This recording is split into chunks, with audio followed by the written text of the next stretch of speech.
அஸ்ஸலாமு அலைக்கும். உங்கள் மீது சாந்தியும் சமாதானமும் உண்டாகட்டும். இன்றைய காலை பொழுது உங்கள் அனைவருக்கும் இனிய பொழுதாக அமைய எல்லாம் வல்ல இறைவனை பிரார்த்தித்தவனாக இன்றைக்கும் கோய்த்துடைய பல முக்கியமான செய்திகளை பற்றி தான் பார்க்க போகிறோம். வீடியோவை கடைசி வரைக்கும் பாருங்கள். தெரியாத நண்பர்களுக்கும் மறக்காமல் ஷேர் பண்ணுங்கள். வீடியோ பிடிச்சிருந்தா ஒரு லைக் பண்ணுங்கள், சப்ஸ்கிரைப் பண்ணுங்கள், தொடர்ந்தும் சப்போர்ட் பண்ணுங்கள். வளமையாக நாம் ஞாபகப்படுத்துகிற முதலாவது விடயம், சர்ஃபான் பிஏ vlog பழைய யூடியூப் சேனலை ஹேக் பண்ணிட்டாங்க. அதால் அந்த சேனல்லேருந்து எந்த ஒரு வீடியோவும் அப்லோட் பண்ண முடியாமல் போயிட்டது.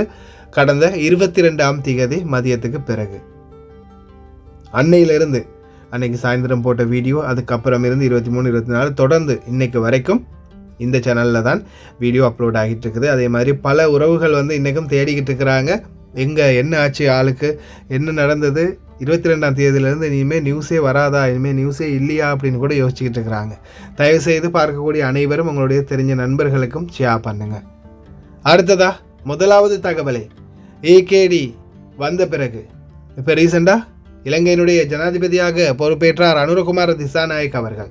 அதன் பிறகு நிறைய விமர்சனங்கள். அதில் முக்கியமான விமர்சனம் என்னென்னா, 400 ரூபாய் வரைக்கும் அதிகரிக்கும் இலங்கையினுடைய டாலர் அப்படின்னு சொன்னவங்க அனைவருக்குமே மூஞ்சில கரிய பூசுகிற விதமாக ஏகேடி அவர்களுடைய அதிரடியான பல நடவடிக்கைகளால் இப்போ பார்த்திங்கன்னா டாலர் நிலைமை படிப்படியாக குறைஞ்சி வருது. இப்போ கூட 295 ரூபாய் 30% இறங்கி இருக்குது இலங்கையினுடைய டாலர் பெறுமதி.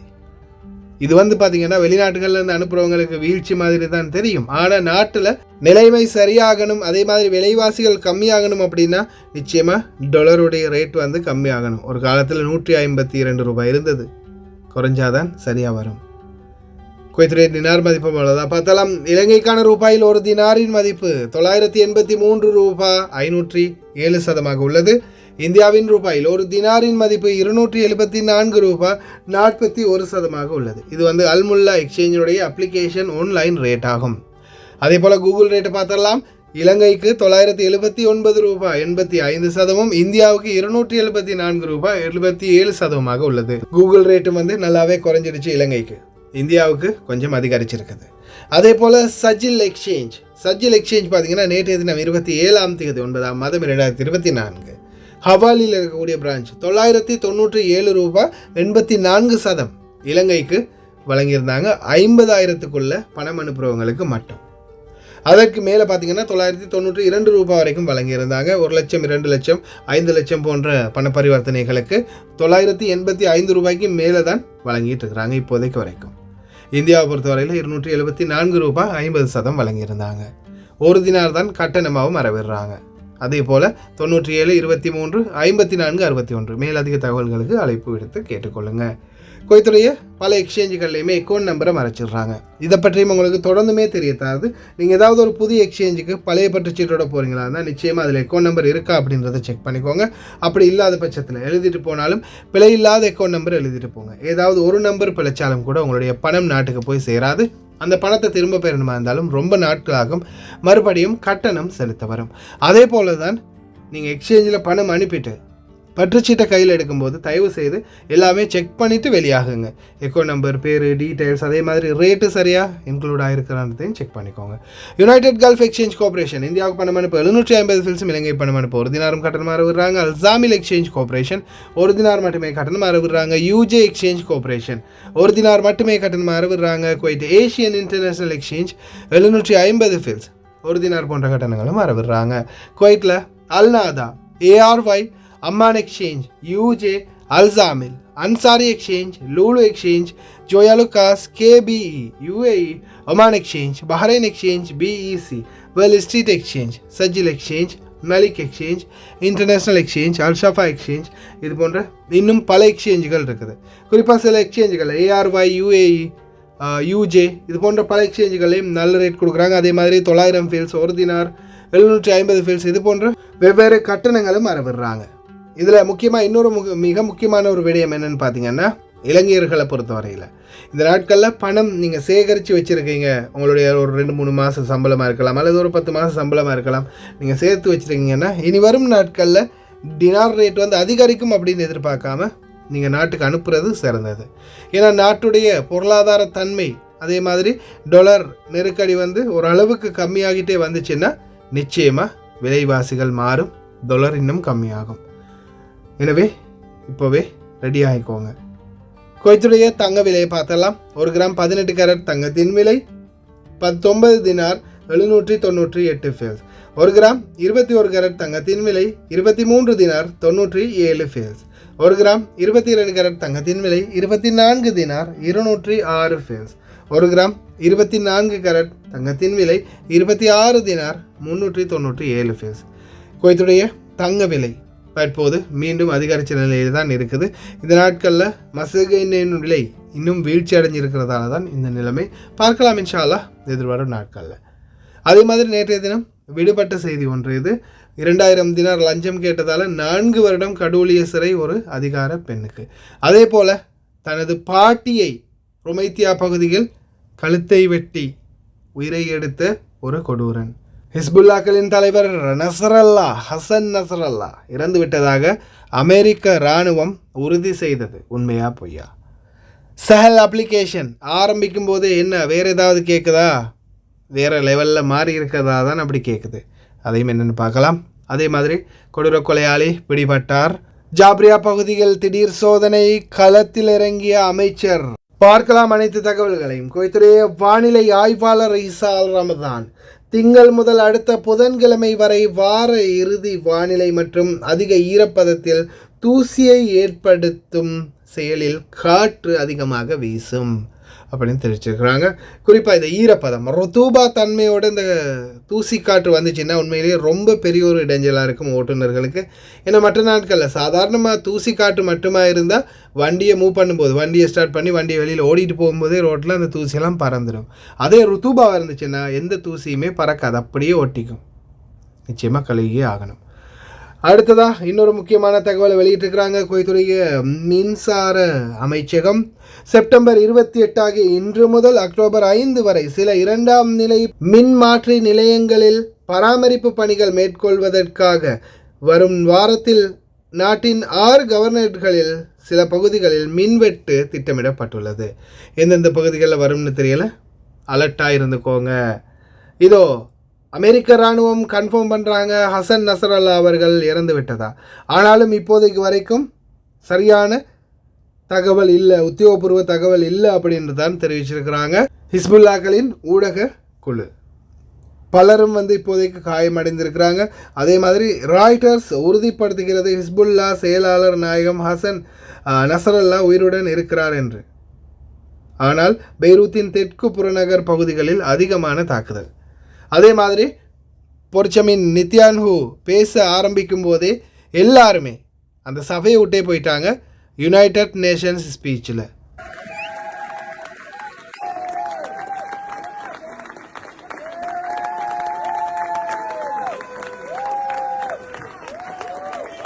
ஆனால் இப்படி எதிர்ந்திரிச்சு போகிறதால மட்டும் இஸ்ரேலை அடக்க முடியாது.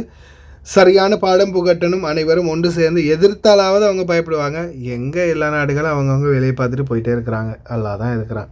பிரார்த்தனை பண்ணுவோம் மற்ற நாடுகளுக்காக நாம். அடுத்ததா குடிமகன் ஒருவர் தனது பாட்டியை ருமைத்தியா பகுதிகளில் கழுத்தை கொண்டுவிட்டு தப்பி ஓடியதாக தகவல். அறுத்து அட பாவி. ருமைத்தியா பகுதிகளில் நடந்த சம்பவம். குற்றப்புலனாய்வுத்துறை அதிரடியாக குற்றவாளியை தேடி வருகின்றாங்க.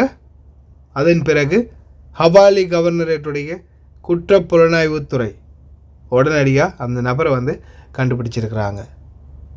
இந்த சம்பந்தமான மேலதிக விசாரணைகளை மேற்கொண்டுகிட்டு இருக்கிறாங்க. சம்பந்தப்பட்ட நபர் தன்னுடைய சொந்த பாட்டியை தான் இவ்வாறு செய்திருக்கின்றார். ஹஸ்பி அல்லாஹ் நிஅமல் வக்கீல். சஹல் அப்ளிகேஷன் ஓப்பன் பண்ணினதுமே இந்த மாதிரி உங்களுக்கு வருதா? ஆமாம், உங்களுக்கான வாய்ப்பை இப்போ தான் கொடுத்துருக்குறாங்க. சஹல் அப்ளிகேஷன் இந்த மாதிரி வந்ததுமே இந்த நீல கலரில் இருக்க இல்லையா கீழே, அதை டச் பண்ணுங்கள். டச் பண்ணதுமே இப்படி உங்களுக்கு ப்ளே ஸ்டோர்களை கூப்பிட்டு போகும். அதுக்கப்புறமா அப்டேட் பண்ண சொல்லி கேட்கும். அப்டேட்டுக்கு கொடுத்தீங்கன்னா அப்டேட் ஆகும். அப்டேட் ஆகின பிறகு உங்களை மறுபடியும் சஹல் அப்ளிகேஷனுக்குள்ளே கூட்டிகிட்டு போகும். போனால் முதலாவது நீங்கள் என்ன செய்யணும்னா மொழியை மாற்றுறதுக்காக அந்த மேலே 3 டாட் இருக்குது பாருங்கள். ஆக மேலே அந்த டாட்டில் டச் பண்ணிவிட்டு அப்புறமா அந்த செட்டிங்குள்ளே போயிட்டு 3வது அந்த லைனில் ஃபர்ஸ்ட்லேருந்து 1 2 3 3வது லாங்குவேஜஸ் செலக்ட் பண்ணுங்கள். அதில் அரபியில் இருக்கிறத இங்கிலீஷுக்கு மாற்றுங்க. ஆங்கில மொழிக்கு மாற்றிட்டிங்கன்னா அதுக்கப்புறமா உங்களுக்கு ஆங்கில மொழியிலேயே சஹல் அப்ளிகேஷன் உங்களுக்கு வந்து ஓப்பன் ஆகிரும். அதுக்கப்புறமா நீங்கள் சஹல் அப்ளிகேஷன் மூலம் என்னென்ன செயல்பாடுகள் நீங்கள் செய்ய முடியும் அப்படின்றத ஃபுல்லாகவே பார்க்கலாம். இதில் முக்கியமாக வந்து மினிஸ்ட்ரி ஆஃப் இன்டீரியர் உள்துறை அமைச்சகத்துடைய அனைத்து சேவைகளையும் நீங்கள் இனிமேல் இதில் சஹல் அப்ளிகேஷன் மூலமே பெற்றுக்கொள்ளலாம். அதே மாதிரி இன்குவரி, பயணத்தடை இருக்கிறது, மற்ற பிரச்சனைகள், வயலேஷன்ஸ், ஃபைன், வழக்கு நிலைமை என்ன, நிலுவை என்ன, இது மாதிரி எல்லா விடயங்களையும் பார்த்துக்கொள்ளலாம். இது குறிப்பாக அக்காமல் இருக்கிறவங்களுக்கு மட்டும்தான் சாத்தியம்.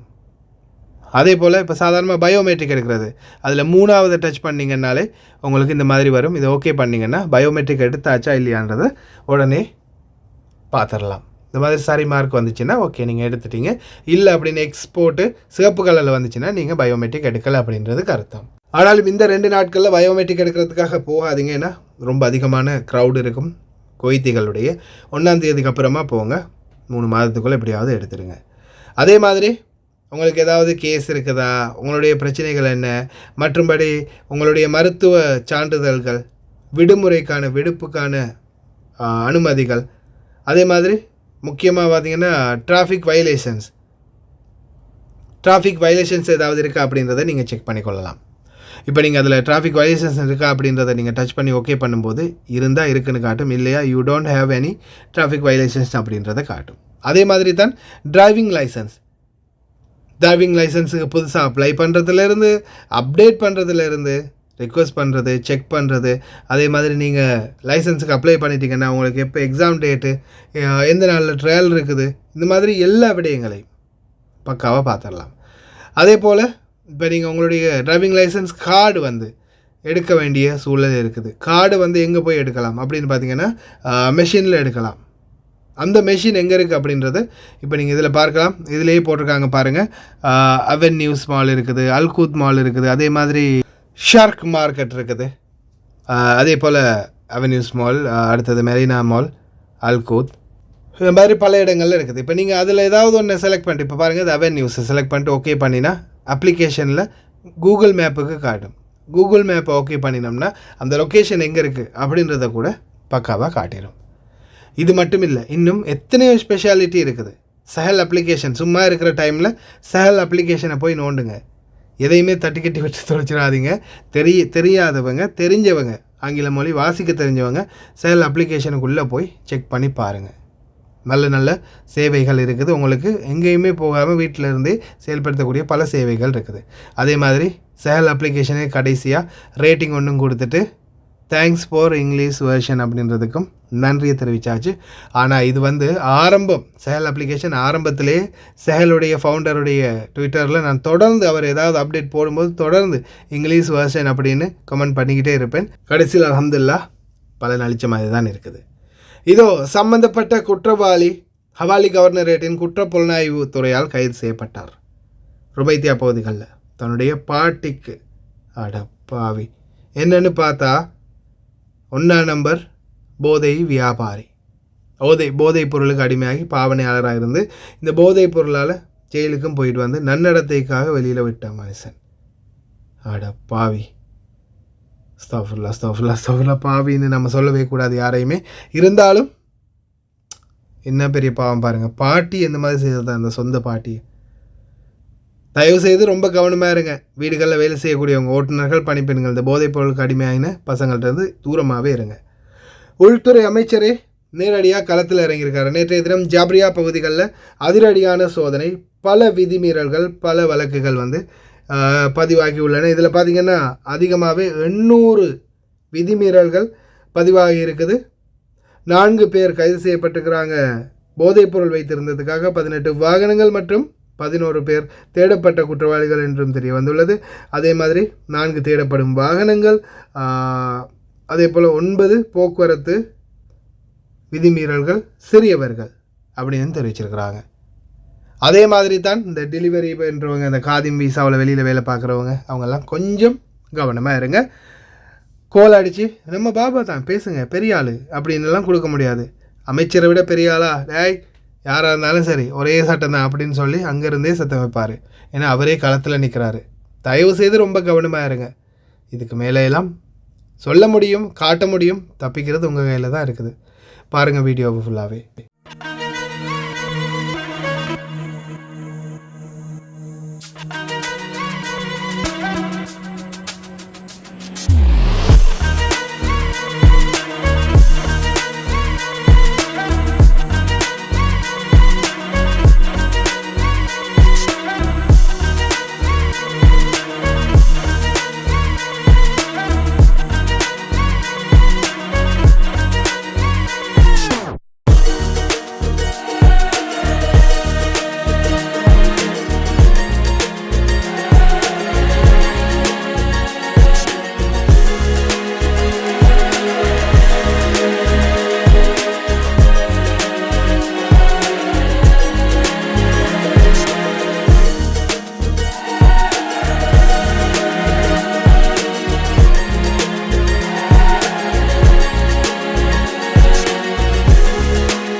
குடியிருப்பு விவகாரம் மற்றும் தேசிய மற்றும் கடவுச்சீட்டுகளுக்கான இயக்குனர் ஜெனரல் கர்னல் அப்துல் ரஹ்மான் அல் ஒத்மான் 65வது மக்கள் தொகை கணக்கெடுப்பை நடத்துபவர்களுக்கான அனைத்து குடியுரிமை விண்ணப்பங்களையும் ரத்து செய்தல் மற்றும் புதிய சட்டத்தில் திருத்தம் செய்த பிறகு இயற்கை மயமாக்கல் திட்டத்தை கொண்டு வருதல் என்ற தகவலை தெரிவிச்சிருக்கிறாங்க.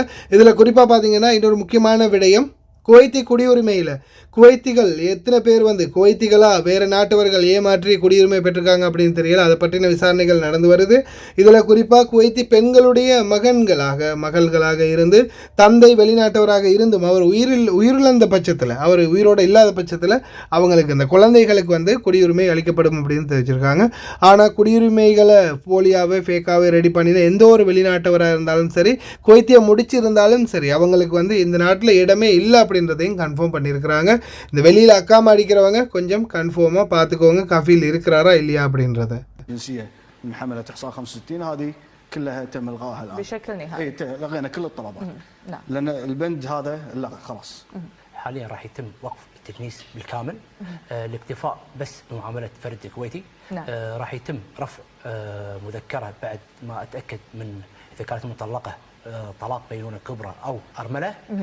راح يتم عمل مذكرة شاملة ورفعها إلى معالي النائب الأول وزير الدفاع وزير الداخلية الشيخ فهد اليوسف. إذا بالموافقة أو عدم الموافقة بالنسبة حق معاملة الكويتي. 2000 தினார் காசைப்பட்டு பல வருட கால உழைப்பையே வீணடிச்ச ஒரு பெண். மேல்முறையீட்டு நீதிமன்றம் 4 ஆண்டுகள் கடூழிய சிறை தண்டனை விதித்து ஒரு குடிமகளுக்கு தீர்ப்பளித்தது. உணவு பாதுகாப்பு ஆணையத்தில் இன்ஸ்பெக்டராக பணிபுரியும் இந்த பெண் விதிமீறல்களை ரத்து செய்ய ஒரு கடைக்காரரிடமிருந்து 2000 தினார் லஞ்சமாக வாங்கியுள்ளார். இதனை அடுத்து இது சம்பந்தமான விசாரணைகள் மேற்கொண்ட போது குற்றப்புலனாய்வுத்துறைக்கு கிடைத்த தகவலின் அடிப்படையில் இவருடைய அக்கௌண்ட்டில் கணக்கில் வராத சோர்ஸ் என்னன்னே தெரியாது 2000 தினார் இன்க்ளூட் ஆகியிருக்கு அப்படின்றது தெரிய வந்த பிறகு மேடத்தை தூக்கி உள்ளே வச்சுட்டாங்க. இப்போது நம்ம நாட்டில் பார்த்திங்கன்னா, இப்போ நம்ம நாட்டில் நிறையவே இருக்குல்ல இந்த லஞ்ச பழக்க வழக்கம் இருக்குது. சார் இதை வச்சுக்கிட்டு உடனே முடிச்சு கொடுங்க சார் அப்படின்றது, இல்லைன்னா அவங்களுக்கு தேவையான பொருட்களை வாங்கி கொடுக்கறது, பணமாக லஞ்சம் இல்லாட்டி பொருளாக லஞ்சம், இந்த மாதிரி செயல்பாடுகள் இந்த நாட்டில் சில இடங்களில் இருக்குது. ஆனால் இதுக்கு எதிராகத்தான் அவங்க பார்த்திங்கன்னா யாருமே காசு கையில் கொடுக்கக்கூடாது அப்படின்னு கேனட் மிஷினும் அந்த ஸ்டாம்ப் மிஷினும் கொண்டு வந்தது. அதை மீறியும் ஒரு சிலர் கொடுக்க முயற்சி பண்ணி பல்பு வாங்கியிருக்கிறாங்க. ஒரு சிலர் கொடுத்தா அவங்கள்ட்ட வாங்கிட்டு உங்கள் வேலையை செஞ்சு கொடுத்துருவாங்க. கடைசியில் என்னைக்காவது ஒரு நாள் அது பிடிபட்டுச்சுன்னா 2 பேரும் சேர்த்து உள்ளே போக வேண்டி வரும். அதனால் தயவு செய்து ரொம்ப கவனமாக இருங்க. குறிப்பாக இலங்கையை பொறுத்தவரையில் இன்ஷா அல்லாஹ் எதிர்வரும் காலங்களில் கரப்டட் இல்லாத அதிகாரிகளும் நேர்மையான கை சுத்தமான அதிகாரிகளையும் நியமிப்பாங்க அப்படின்ற நம்பிக்கை இருக்குது. ஏன்னா இப்போவே பல உயர் மட்டங்களையெல்லாம் தூக்கி வீசிக்கிட்டு இருக்கிறாங்க. புதிய அதிகாரிகளை நியமிச்சுக்கிட்டு வராங்க. இன்ஷா அல்லாஹ் எதிர்வரும் காலங்களில் எங்களுக்கு சாதகமான தொழிலாளர்களுக்கு சாதகமான அதிகாரிகளும் அவங்களுடைய கடமையை நிறைவேற்றாத பட்சத்தில் நாட்டுக்கு போகிறதுக்கான வழி விரைவில் திறப்படும் என்பதையும் தெரிந்து கொள்கின்றேன் இந்த நேரத்தில், முக்கியமாக எங்களுடைய இலங்கை தூதரகத்துக்கு. அதே மாதிரி வாகன ஓட்டுநர்களே உங்களுடைய முக்கிய கவனத்திற்கு. ஒரு சிலர் பார்த்தீங்கன்னா முட்டாள்தனமான செயல்பாடுகள் செய்கிறாங்க. பாருங்கள், அல் முத்தலா பகுதிகளில் ஒரு ஜேசிபியில் எந்த ஒரு பாதுகாப்பும் இல்லாமல் ஒரு பொருளை ஏற்றிக்கிட்டு போகிறாங்க. يعني هذا طالع شلون ماشي عادي، هذا بالمطلعات. شوف الثاني هذا جونجر، شوف جونجر، يعني هذه الحديدة لو تطيح على سيارة أو تطيح على مواطنين، يعني طالع شلون ماشي، طالع الوطي طالع. هذا منظر، بس مع الأسف هذا الوضع اللي صاير، هذا الوضع اللي صاير. طالع شلون شايلها وماشي، طالع الوضع. عايزنا احنا نتكلم ونقول طالع الوضع، الاستهتار مو طبيعي فعلا مع الأسف. உலக நாடுகள் எல்லாமே அவங்களுடைய நாட்டை டெவலப் பண்ணிக்கிட்டே வராங்க. இதோ சவுதி அரேபியாவும் அவங்களுடைய வேலை திட்டங்களை சிறப்பாக முன்னெடுக்கிறாங்க. ஆனால் எங்களுடைய குவைத் மட்டும்தான் இன்னும் இன்று போய் நாளை வான்னு ஏமாற்றிக்கிட்டே இருக்கிறாங்க. இன்னும் ரோடு செஞ்ச பாடு இல்லை. ரியாத்தில் உள்ள சாலைகளின் தரம் இப்போது 99% பலனளித்துள்ளது. நல்லபடியான ரோடு ரெடி பண்ணிட்டாங்க. ஆனால் குவைத் இன்னமும் தங்களுடைய ரோடுகளை ரெடி பண்ணலை அப்படின்ற கவலையை தொடர்ந்துமே குடிமக்கள் தெரிவிச்சிட்டு வராங்க. குடிமக்களுக்கு எப்படியோ இந்த நாட்டில் இருக்கக்கூடிய ஓட்டுநர்கள் தான் மிகப்பெரிய அளவில் பாதிக்கப்பட்டுக்கிட்டு இருக்கிறாங்க. அதே போல் 2025ஆம் ஆண்டு ஆரம்பமாக போகுது. இப்போவும் இந்த பைப்பை பிடிச்சி தண்ணி அடிக்கிறது. அட பாவி, நீ தண்ணி அடிக்கிறது சரி, நீங்களே பாருங்கள் இந்த வரக்கூடிய வீடியோவை. இந்த தொழிலாளர் ஏதோ ஒரு வேண்டா வெறுப்புக்கு செய்கிற மாதிரி இந்த செடிங்களுக்கு இப்படி தண்ணீர் விட்டால் இந்த செடிகள் உயிர் வாழுமா? என்னுடைய கேள்வி அதுதான். سنة 24 هذا سقي مش كلام أي شيء هو الأمر في الاستدامة. متى ما تكون الاستدامة موجودة شوف الهوازن حدوثة، شوف قاعد يصب على القابل، يعني هذا الشيء لو صار هذا الأمر اللي ما فيه استدامة، هذا اللي يدمر عندك الزراعة التقليدية.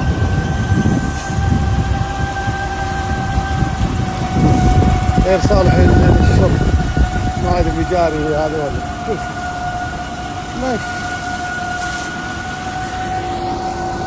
لو بيد المسؤولية كان حصلت المسؤولين. هذا ريحة مجاري. هذا شنو ماي هذا صديق؟ شنو ماي هذا؟ بس شوف ما يصير، والله ما يصير الأمر. وين الاستدامة فيه؟ والله ريحة مجاري هذا مو. இங்கே அவர் தண்ணி விடுற எல்லாமே பெரிய பெரிய செடிங்க, பெரிய பெரிய மரங்களுக்கு சமம். இப்போ இவங்களுக்கு இந்த மாதிரி மரங்களுக்கு பார்த்திங்கன்னா, நான்லாம் என் வீட்டில் இருக்கிற மரங்களை என்னுடைய ஃப்ரெண்டு மாதிரி, என்னுடைய ஏதோ ஒரு சகோதர மாதிரி, இல்லை நம்ம ஒரு உயிர் மாதிரி, நம்ம உயிர் தான் அது, எப்படியுமே உயிர் மாதிரி தான் நினைக்கிறது. டெய்லி அலாம் வச்சு தண்ணி ஊற்றுறது. ஆனால் பாருங்கள், இவங்க அவர் தண்ணி அந்த பட்டையை எடுத்து இந்த மனுஷன் கேள்வி கேட்கும்போதே அவர் என்ன செய்கிறாருன்னு பாருங்கள். அந்த கேப்பில் அப்படியே தண்ணியை அப்படியே பீச்சி அடிச்சுட்டு போயிட்டே இருக்கிறாரு. செடிங்களுக்கு தண்ணி படுதா படலையா அதெல்லாம் இல்லை, சும்மா அந்த தரையை நினச்சிக்கிட்டு போகிறாரு. உண்மையிலே இப்படியெல்லாம் செஞ்சால் இந்த செடிகள் மரணிக்கத்தான் செய்யும். இப்போ இந்த 3வது ரிங் 2வது ரிங் ரோட்டில் நான் சில டைமில் போகும்போது பார்த்துருக்கேன். அந்த 2 சைட்லேயும் மரம் வளர்ந்து அந்த வெயிலுக்கு ரொம்ப நிழலாக நிற்கும், இந்த டிராஃபிக் சிக்னலில் நிற்கும்போது. உண்மைக்கு இந்த மாதிரி ரோட்டோரங்களில் சரியாக செயல்படுத்தினாங்கன்னா சூப்பராக இருக்கும். இந்த வெயில் காலங்களில் எல்லாம் டிராஃபிக் சிக்னலில் நிற்கும்போது கொஞ்சம் ஒரு அளவுக்காவது வாகனங்களுக்கு மிதமாக இருக்கும். ஆனால் அது சரியாக மெயின்டைன் பண்ணக்கூடிய அளவுக்கு, மூளையை சிந்தித்து செயல்படுத்தக்கூடிய அளவுக்கு சம்மந்தப்பட்டவங்க இல்லைன்றது தான் கவலையான விடயம். இந்த நாட்டிலையும் பணம் இருக்குது, ஆனால் பக்குவமாக செலவு பண்ணுறதுக்குரிய பண்பு இல்லை. உங்களுடைய கருத்துக்களை மறக்காமல் கமெண்டில் தெரிவிங்க. கடைசி வரைக்கும் பார்த்து எல்லாருக்குமே ரொம்ப நன்றி. வீடியோ பிடிச்சிருந்தா ஒரு லைக் பண்ணுங்கள், சப்ஸ்கிரைப் பண்ணுங்கள். இன்னொரு வீடியோவில் சந்திக்கலாம்.